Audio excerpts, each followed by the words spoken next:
Hello everyone, welcome RCNP.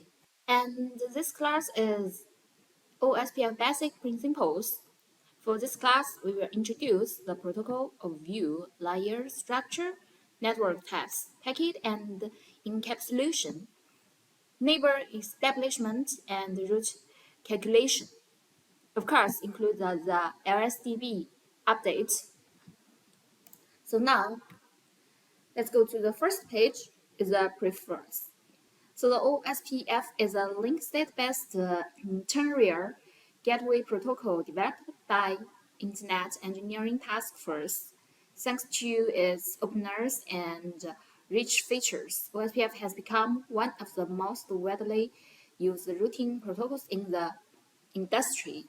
So here we can see first is the OSPF, and we can divide it, the word with two parts. First is the open. So what is the open? The open means this protocol is a public protocol and every industry can use this protocol on their device. Of course, can develop this protocol on their device. So it actually means the public protocol, okay? And for the shortest path first, actually is a kind of algorithm. For the algorithm in OSPF, we use the shortest path first. So what it means shortest path first? It means when we want to transfer the packet to the destination, right? And we have to judge which way is the best. So now we can use the path cost to judge which way is the best. For example, the one way, the cost is 5 and the other way is 8. So actually the 5 is the best way for us to choose. So this means the shortest path first. So for the shortest path first, this algorithm we will introduce later for more details. So actually OSPF is a link state based. So it means we will collect the link state to format the routing tables. So it's a link state based protocol. Of course, like the EasyEase protocol is a kind of link state based protocol. And OSPF also is an interior gateway protocol. So we can simplify it as IGP protocol. For the IGP protocol, actually, we also have the EasyEase and RIP, right? It also belongs to the IGP protocol. Of course, we have another kind of protocol. It means the EGP, right? It's the EGP. So EGP also, we know the famous EGP protocol is the BGP protocol, right? Okay, so for the OSPF is developed by the Internet Engineering Task Force. We can simplify it as IETF. This is an organization name. Okay, so for the OSPF, and the OSPF has the openness and rich feature, these advantages. For this advantage, and OSPF can support the IPv4. Of course, can support the IPv6. So nowadays, we usually use the OSPF protocol in our industries. So it's very famous. Okay.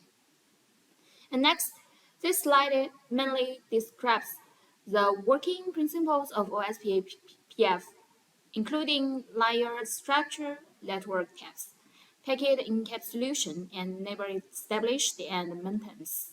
Okay, so let's go on. Okay, for this page, we will introduce the OSPF characteristics. So now, let's overview these characteristics. So first is the multicast address is 224.0.0.5 and another multicast address is 224.0.0.6. So for this two multicast address, actually, it will be used by different router, because in OSPF protocol, actually, we will have different rules of our routers, like the DR, like the BDR, like the DRR other. So for different rules of our routers, and we will use the different multicasts to send the packet, of course, to listen to the packet. So the multicast address are used to update the changing router and network information. So this is the multicast address. And next is the router convergence speed is fast.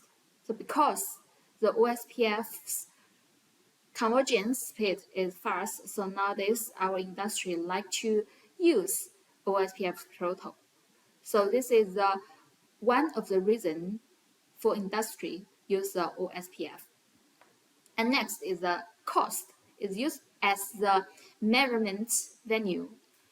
And for this sentence, we can understand if the source to the destination, we have different ways to transfer the packet, right?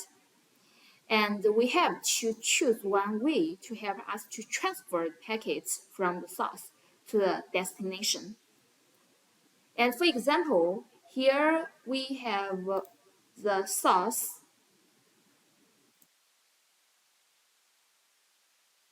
is A and the destination is a B, right? And now we have different ways between the A and B. And we want to transfer the packet, so now we have to choose the way which is the best, right? And which way we can use to transfer the packets. So now we will to compare the cost. Okay, for the cost, we can judge which way is the best, and then we will use the best way to transfer our packet. So this is cost function. And next is the shortest path first algorithm is used to effectively prevent loops. Actually, in OSPF protocol, we use the SPF algorithm. So for the SPF algorithm, we will to listen to the different routers routing information, especially the RSA information. And then every router will collect the RSA information and to format the routing tables. So now we will use the SPF algorithm to calculate the routing information and the parameters. Okay, we will compare these parameters. Okay, and we will connect this RSA information into our database. Okay, so this way actually is effectively prevent loops, because every way and every cost, every parameter we will know. So the SPF algorithm will help us to prevent the loops. Okay, next is the AD on the RGOS platform is 110. So for the RGOS platform is our Ruijie platform. Okay, and on our Ruijie platform, the AD value for OSPF is the 110. And the AD, what is AD? For example, now the SIM is the A to B, right? And in this network, we're not enable just for the OSPF. Actually, maybe we also use another protocol, like the ISIS or other protocol, right? And different protocol will help us to format the routing tables, right? And for the different protocol, we have the different way from the A to B. Also, the A to B want to communicate with each other. We can use the OSPF. We also can use the ISIS. We also can use another protocol in this network. But which protocol we will use to transfer our packets. So now we have to compare the value. The value is AD. Okay, the value is AD. We will use the AD to compare which protocol we will use to choose, and then use this kind of protocol to help us to transfer the packet from the A to B. Okay, this is the AD's function. Okay, next is the packets are encapsulated in AP, and the protocol number of IP is 89.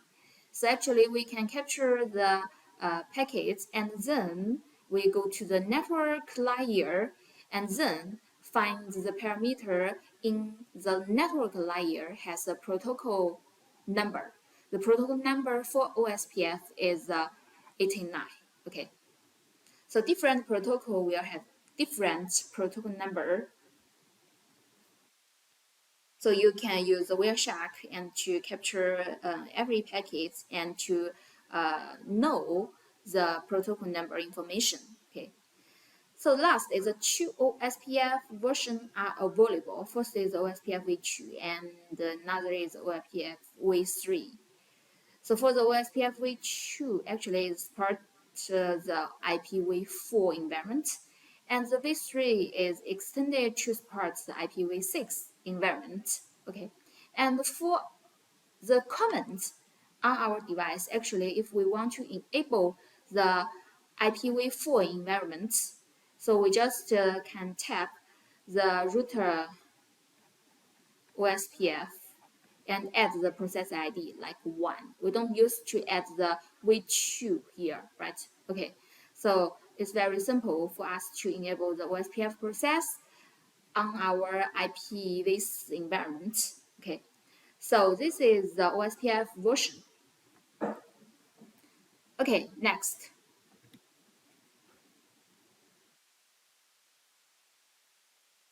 And for this page, we will introduce neighbor table, RSDB, and routing table. So here we can see for the router, and first we will build the neighbor table. Also, we will build the RSDB. And next, we will build the routing table. So the neighbor table is the neighbor list actually. And here we can see, for example, now in the network we have one router called A, okay, and we have the B, C, D, okay. We have four routers in the network, and for the A router want to communicate with the B, C, D, so the A actually have to build the relationship between the B, C, D. So for the A router, we will create the neighbor table. And in the neighbor table, actually, we will have the neighbor list. The neighbor list will include the B router's information, C router's information, and D router's information. So the information, like the IP address or the loopback IP address, okay, or the physical interface IP address. So here we will store the neighbor list in the neighbor table. And for the neighbor table, actually records information about routers between which a neighbor relationship is established. So how to build the neighbor relationship? Here we use a kind of packet. It's a hello packet. We use hello packet to build the neighbor relationship. So we will send the hello packet between each other and build the neighbor relationship. Okay. So for the rules are maintained, use the neighbor mechanism, and the router table stores the list of OSPF routers communicating in both directions. It means for the A, I store the neighbor list in my neighbor table. So for the B, actually, if I build the relationship with A, and I will store the neighbor list in my neighbor table. Of course, for C, it's the same, right? for the D is the same. So for the B and C and D, if the B and C and D build the relationship with each other, so also the B will add the C's information into its neighbor table. Okay, this is the neighbor table. And next is the RSDB information. So actually the RSDB is the database. Okay. The database actually will store all the detailed information. The detailed information actually is the RSA, link state advertisements. So the RSA will include the detailed information about our whole network.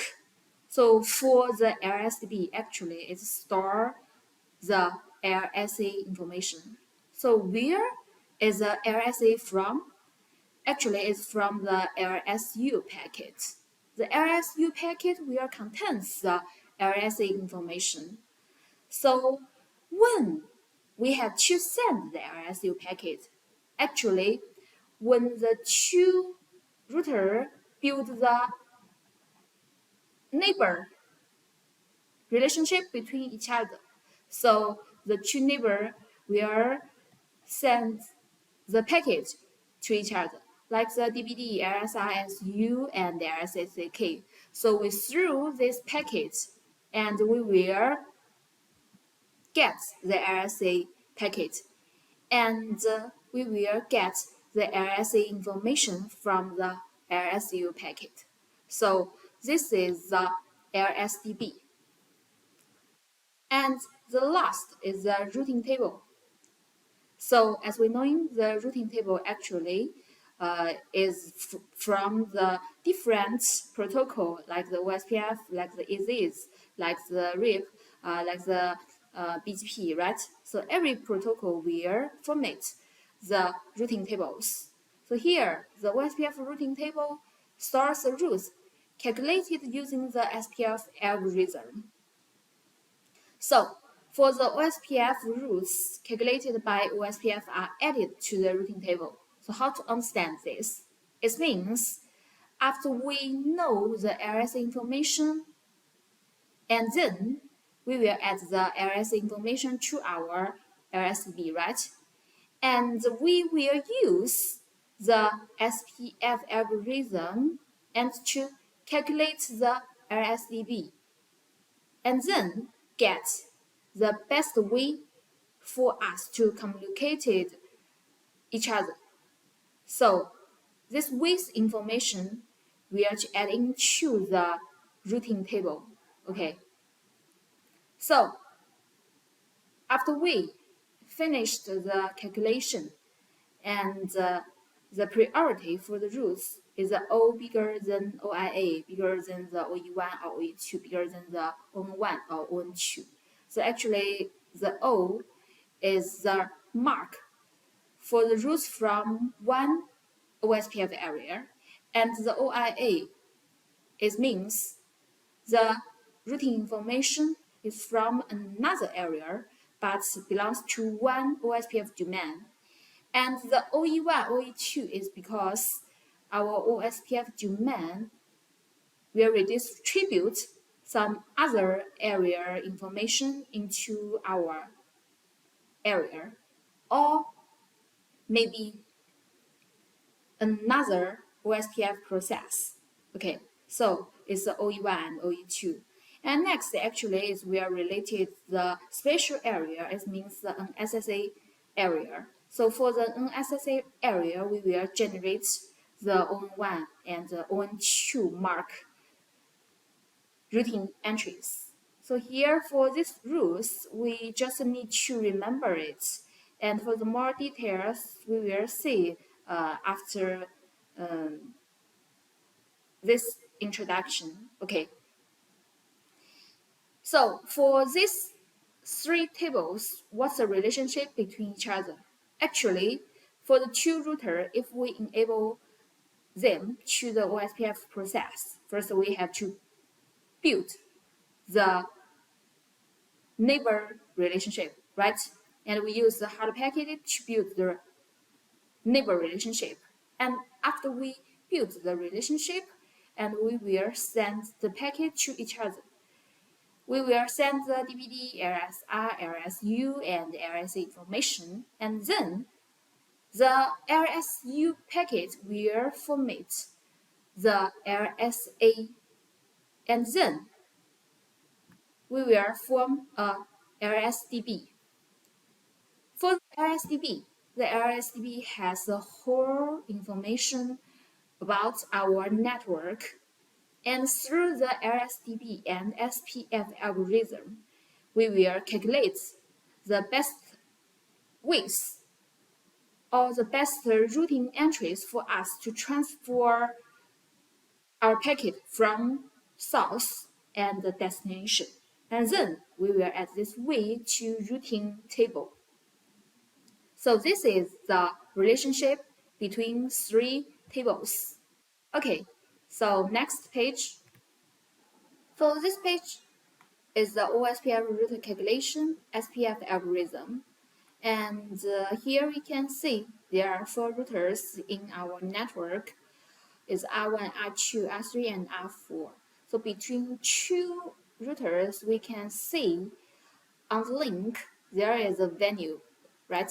There is a venue. So here for the venue is the cost information.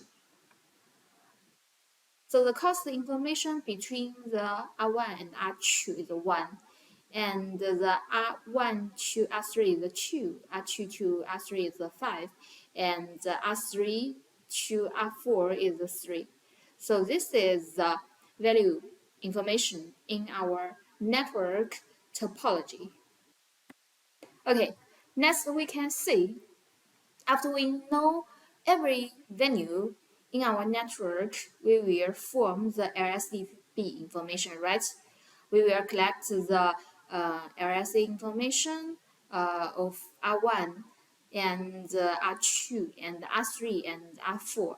So for the LSA information, will contain the route information, the venue information, and then form the LSDB information of each router. Okay, and when we know the different routers, different information, and here we can see this is a generator weighted diagram with directions. So what does this mean? It means for the different router, like the R1, right, is the R1, and for the R1, and we want to communicate with R2, and here from the LSDB, we find the A to B, and we have this way. We also have this way, right? We also have this way. So we will collect all the information into LSDB information. So it becomes the A to B. The first way venue is the 1, and the another way venue is the 7, right? Is the 2 plus the 5 is 7. Okay, so it's the same for every router, and A want to communicate with the C. Of course, we also have the 2-way, right? And first is the 2, right? And second is the 1 plus 5 is 6.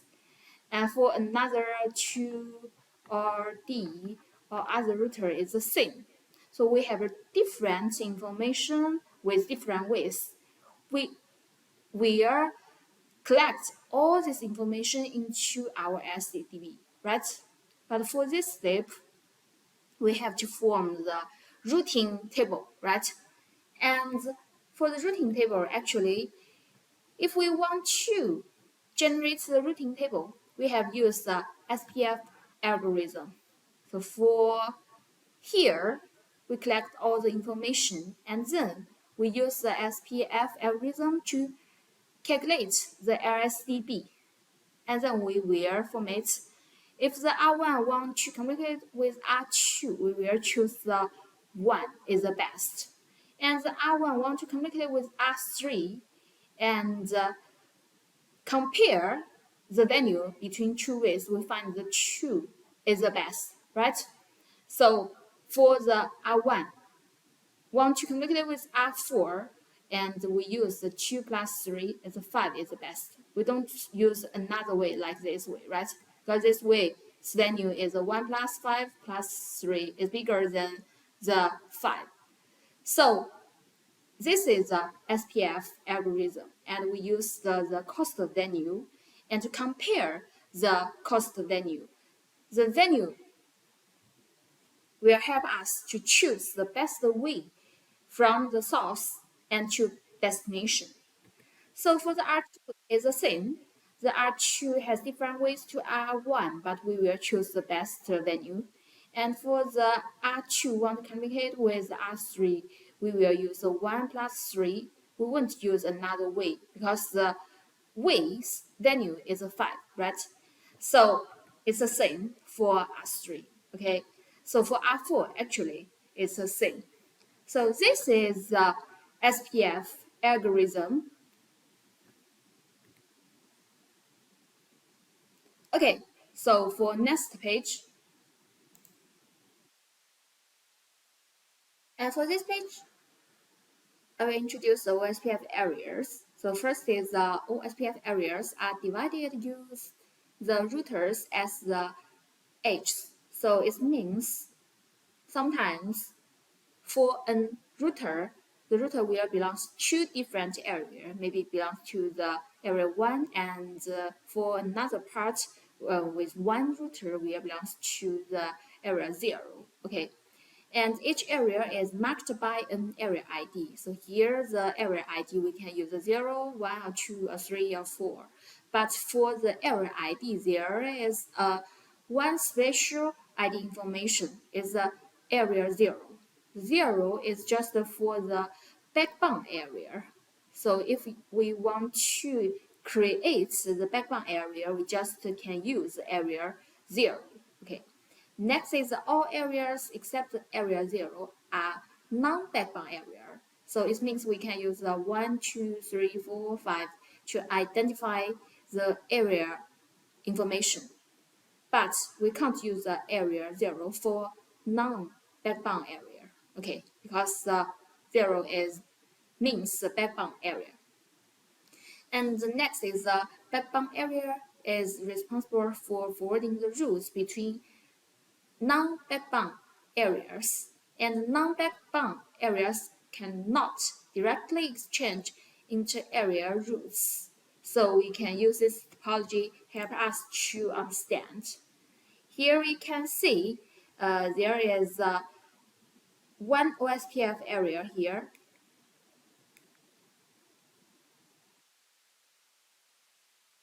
And this is the area 0. Actually, we know this is a backbone, right? This is a backbone area. And for this backbone area, and we have different non-backbone area to connect with the backbone area. So this is a non-backbone area, and this is a non-backbone area.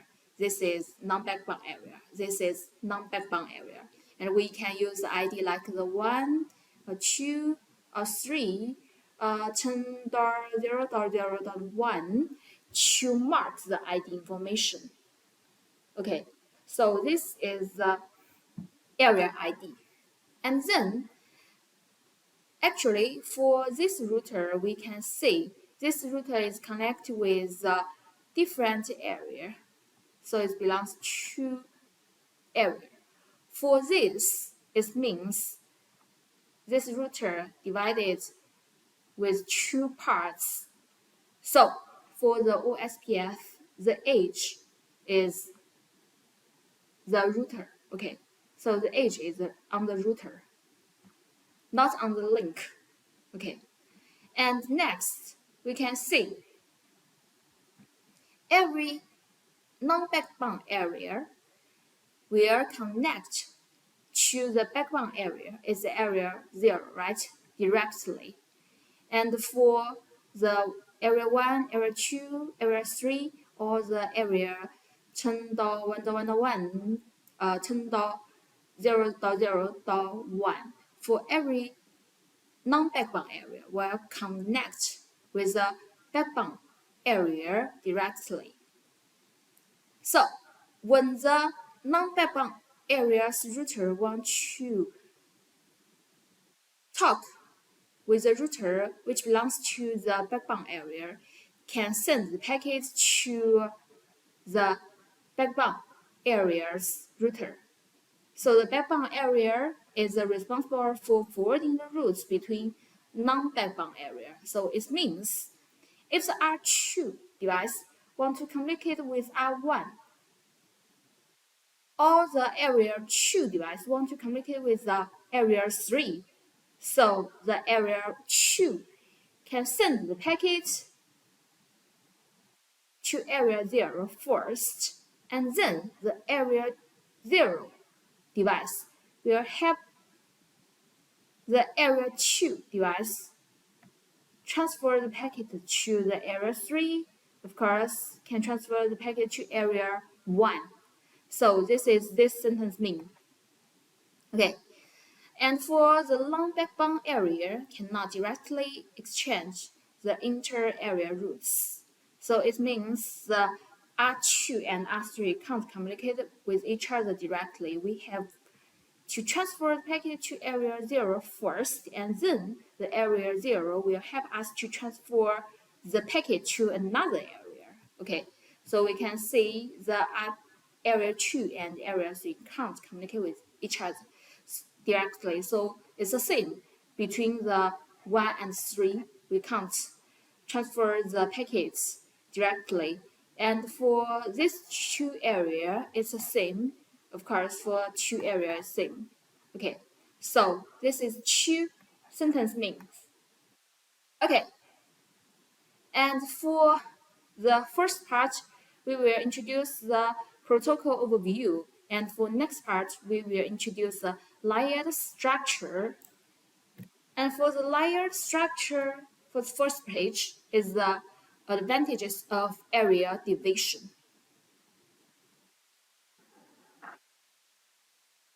So as we knowing, the enterprise want to extend, so the device will become more, the office also become more, and the network will extend too, right? So for the network become bigger, so many problems will happen. So for example here,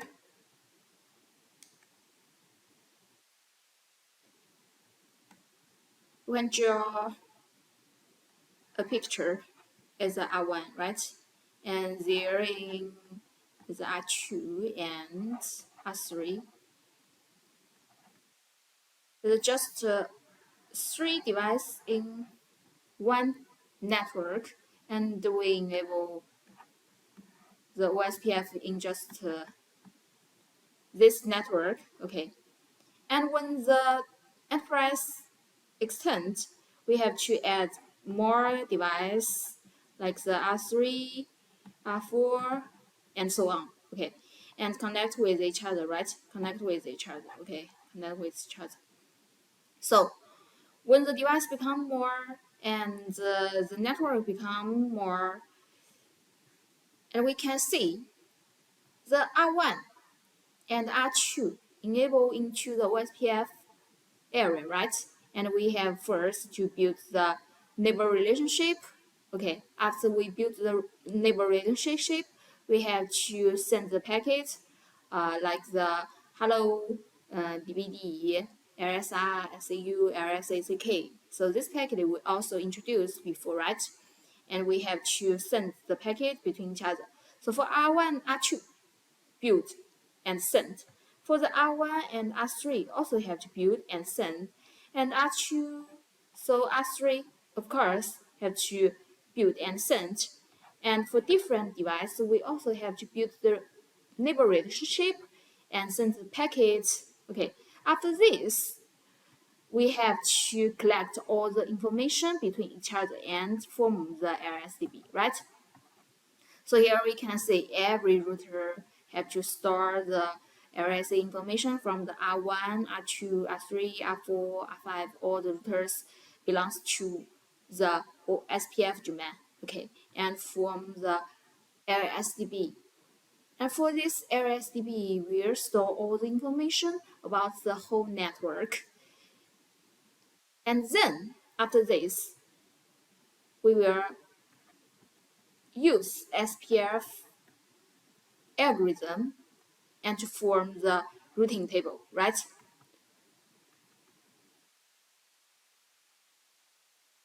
So actually, this is a progress between two routers.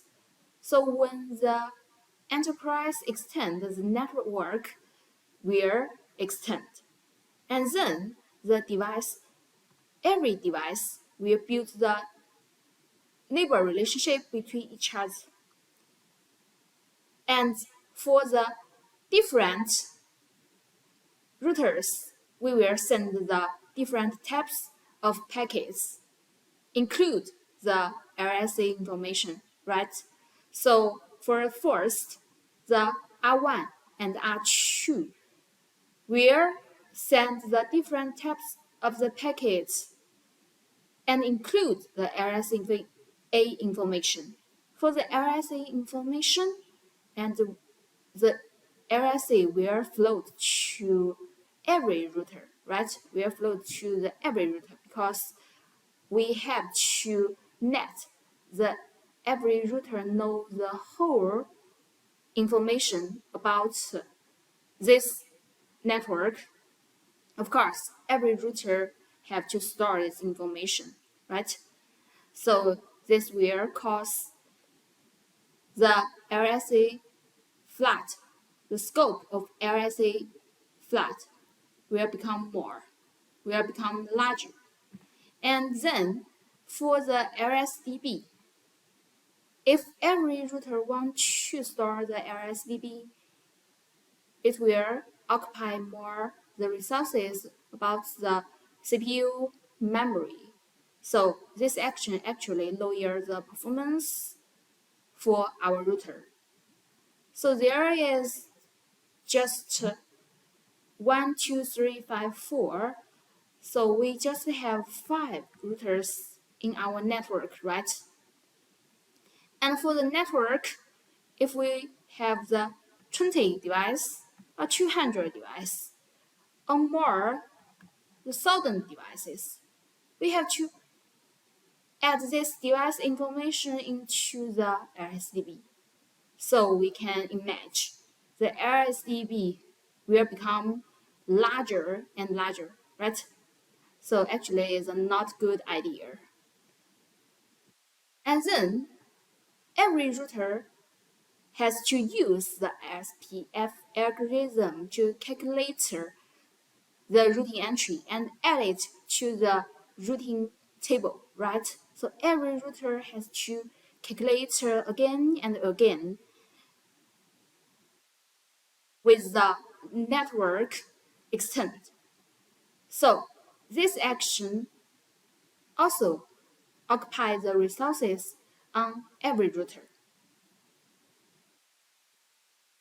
And for next, when the router doesn't work, or we move one router from this network, or just add a new router to this network, so this action will cause the routing table change, the topology changes, the router flapping. So every router will find the network changes, and then we have to build the relationship again. We have to send the packet again. We have to store the RSA information again. We have to form the RSDB again. Also, we have to calculate again, and we have to form the routing table again. So actually, this action will lower the performance of our routers. It's not a good solution. So for this, we have to solve this problem. We suggest we can use the area division. So for the area division, actually, it controls the scope of RSA float. So here we can see we can divide the R1 and R2 to one area, and the other device should become or belongs to another area. Okay, so it can divide this OSPF domain to different parts, and then we can control the scope of RSA float. So the R1 won't float the RSA information to another area. Okay, and next, reduce the number of link state entries in the RSDB. So this can help us to lower the performance required to run the OSPF on a router.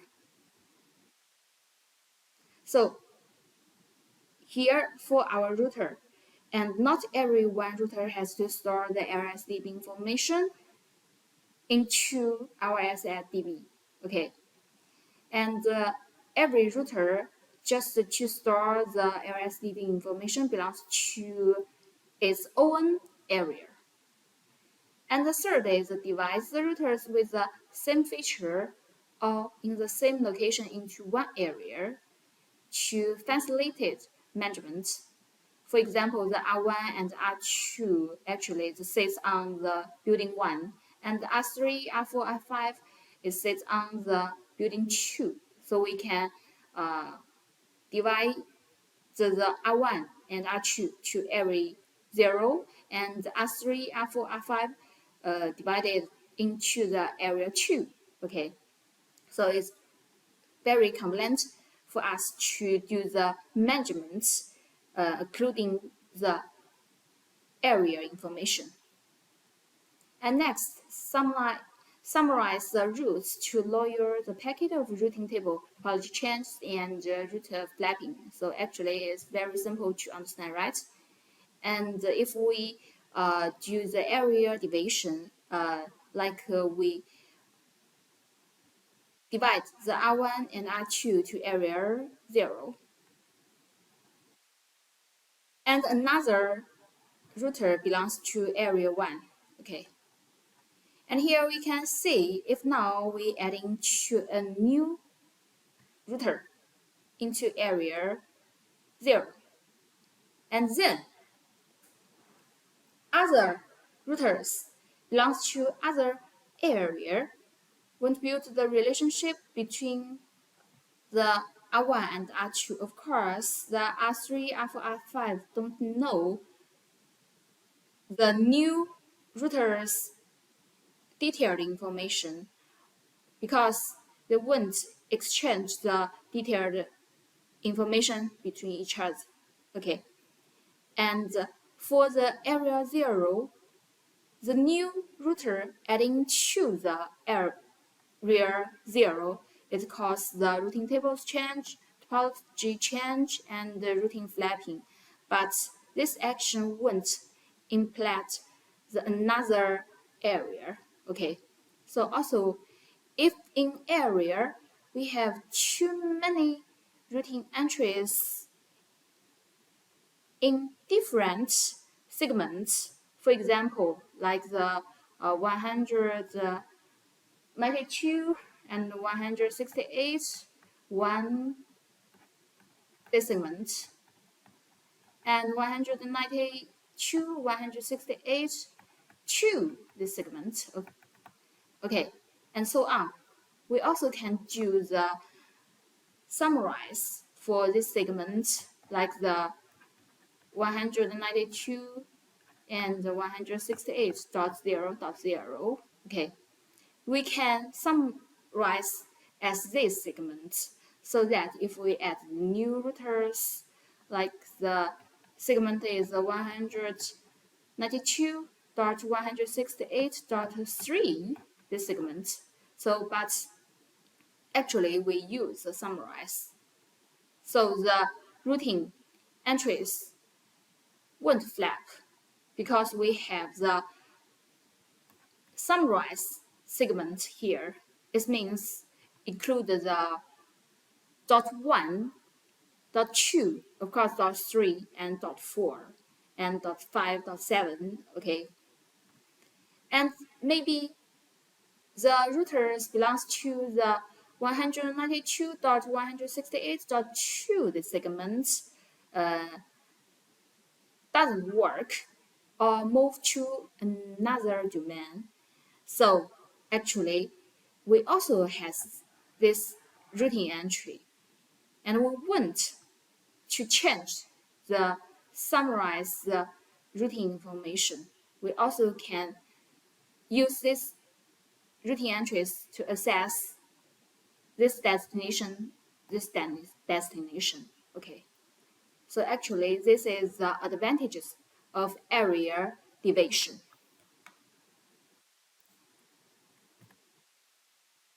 Okay, next page. This page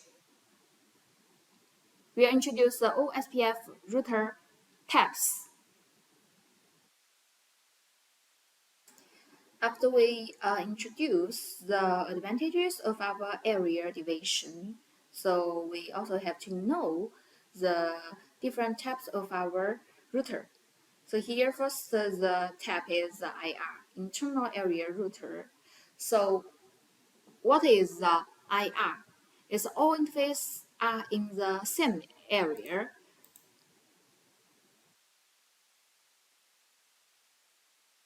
Here we can see for an area, and this is one router, right? And this is another router. And for the two router, and this belongs to one area, such as area 1. And for this two router actually is a IR device, right? Because all the interface are in the same area.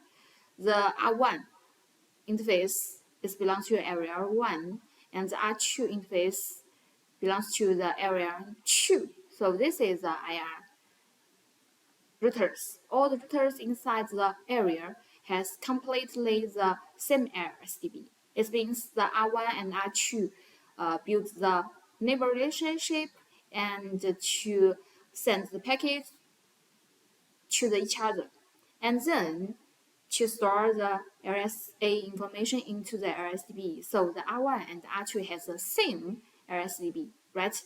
Okay, so this is the RIR.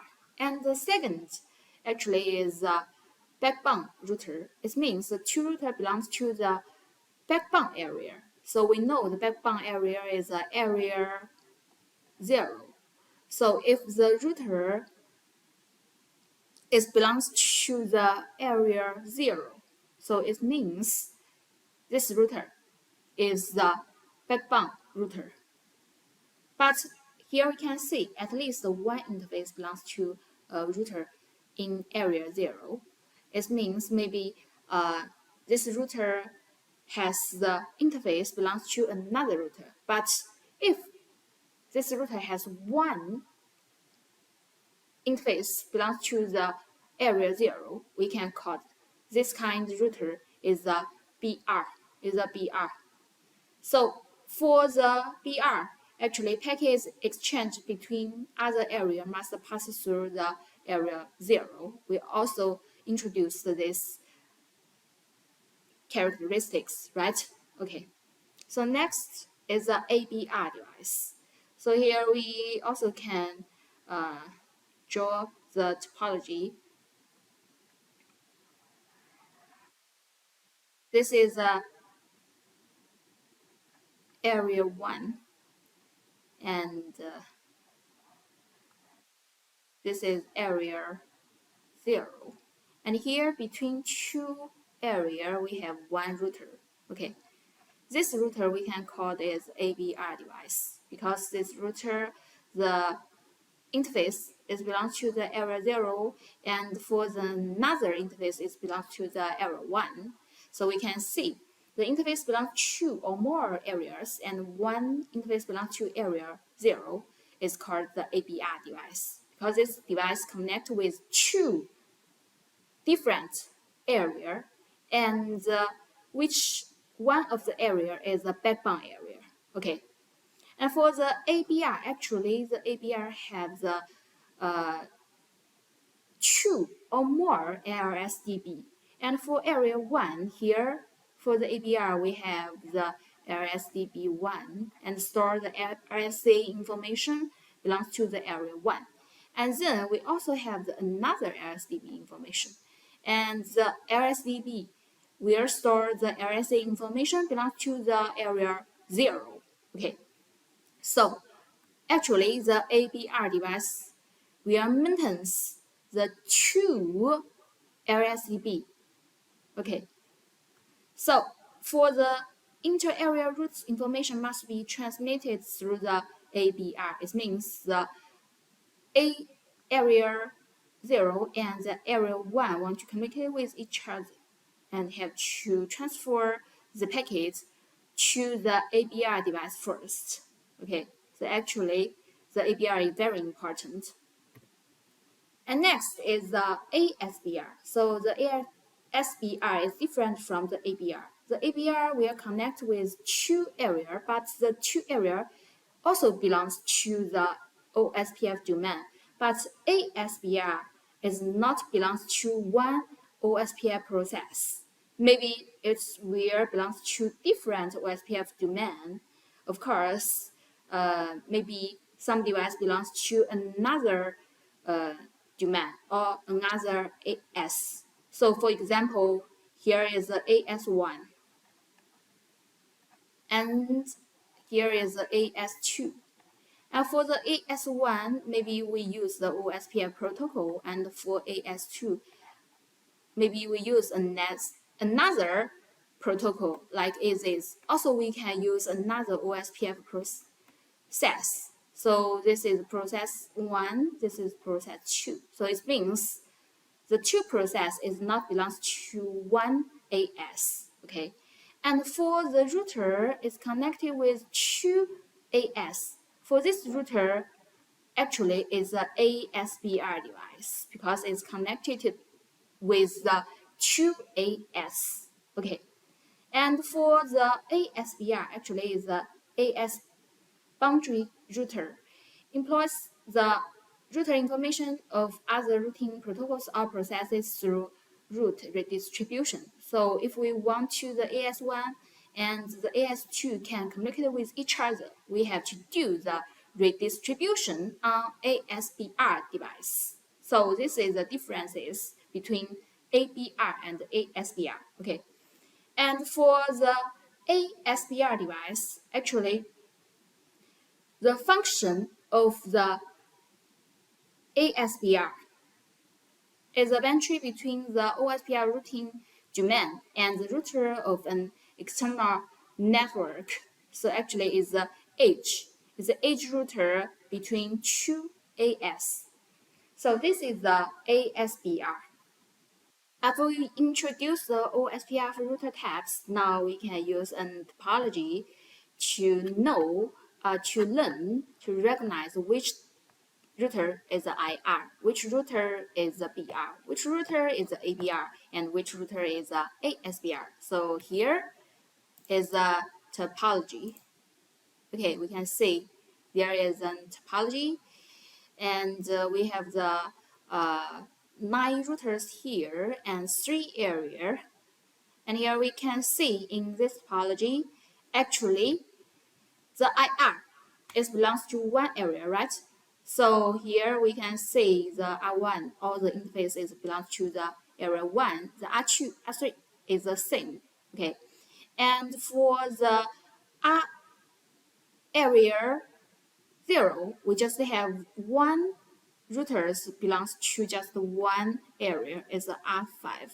Of course, R6 is the IR device. And for area 2 is the R8 and the R9. All the interfaces belong to the area 2, right? And for R7, actually, is connected with the 2 area, right? And for R7, actually, is the ABR. And for R4, is the R4 device. We can see the R4 device belongs to the area 0 and area 1. So actually the ABR device is the R4 and R7 because the device connect with two area, right?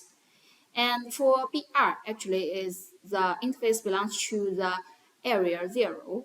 And for the R4, R5, R6 and R7 is the BR device. And for ASBR is connected with another AS or another OSPF process or another domain. So here we can see the R8 connect to another AS during the routing information protocol. So another AS enable the RIP protocol, and the R8 is the ASBR device. Okay, so here we can use this topology to know the OSPF router types. Okay, for next page, here we will introduce the OSPF area design rules. So as we know in the OSPF area design rules, like the area 0, if we want to, the OSPF can work normal, and we have to connect the area 0 with another area, right? Like this. Okay, like this. So the 0 is the backbone area, right? And the area 1 will connect with the area 0 directly. And for the area 2, area 3, and the area 4, area 5 is the same. We can't communicate the area 5 with the area 1 directly because the area 5 and the area 1 are the non-backbone area. So the first rule actually is the non-backbone area have to connect the backbone area directly. Okay, this is the first rule. And second, we can't divide the area 0 into different parts. So this is the second rule. Okay, and third, if the standard area is a non-backbone area want to communicate with each other. So the packet have first to transfer to the backbone area, and then the backbone area can transfer the packet to another non-backbone area. So this is the OSPF area design rules, the basic rules we have to follow. If we don't follow these rules, maybe some problems will happen on the OSPF area. Okay, so here we can see some examples for the wrong area design. Okay, and for the first topology, we can see here is the area 0. And the area 0 is the backbone area, but here the area 0 will depart by the area 1. So the area 0 is valid, which violates the rule that OSPF follows for only one area 0. So for the OSPF process, and there is just one area 0 for one OSPF process. So this area design is wrong, right? And next, here we can see the area 0 connect with the area 1, but the area 2 connect with the area 1, but not connected with the area 0 directly, right? So this is also wrong because area 2 is not directly connected to the backbone area. So the non-backbone area can't communicate with each other directly, okay? And next, we can see here in this topology, there isn't no area 0. It means there isn't backbone area in this topology, okay? And here we can see for this topology, OSPF does not have a backbone area, so transmission of inter-area root spheres. So for this topology, actually, it's also the wrong OSPF area design. Okay, so we have to remember firstly in an OSPF process, we have just one area 0. We have just one backbone area. Okay, and then we have to connect the non-backbone area with backbone area directly because the non-backbone area want to connect with each other have to through the backbone area. Okay, and then we have to remember in OSPF process, we must to set a backbone area to transfer the packets between different areas. This is the rules for us to create the OSPF process. So this is the today's class.